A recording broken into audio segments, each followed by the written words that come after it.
Welcome to our channel. Today we how to uninstall Stripe subscriptions and Webhooks, full guide step by step clearly. First, log in to your Stripe account. Once logged in, navigate to the dashboard section. From the dashboard, locate the billing tab in the left-hand menu. Click on subscriptions to view all active subscriptions. Identify the subscription you wish to uninstall. Click on the subscription name to access its details. In the subscription details, look for the More drop-down menu. Select the Cancel Subscription option. Confirm the cancellation by clicking on Yes, Cancel when prompted. Next, return to the dashboard and navigate back to the Webhooks section.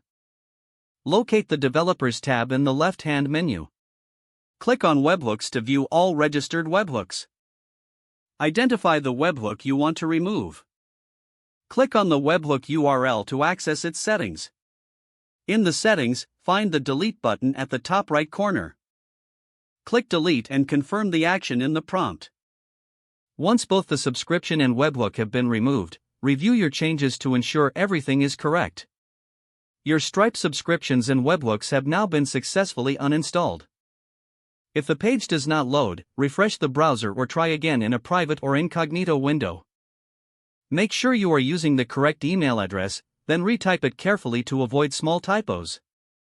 If your password is not accepted, use the reset option and create a new strong password you can remember. Check your spam folder for verification or security emails, then complete any requested confirmation steps.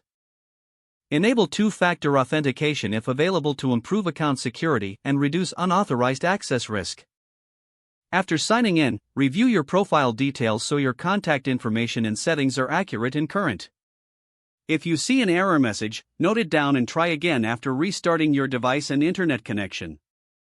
Log out when you finish, especially on shared devices, to keep your account and payment information secure. If the page does not load, refresh the browser or try again in a private or incognito window. Make sure you are using the correct email address, then retype it carefully to avoid small typos. Don't forget to like this video and subscribe to our channel for more step-by-step tech guides.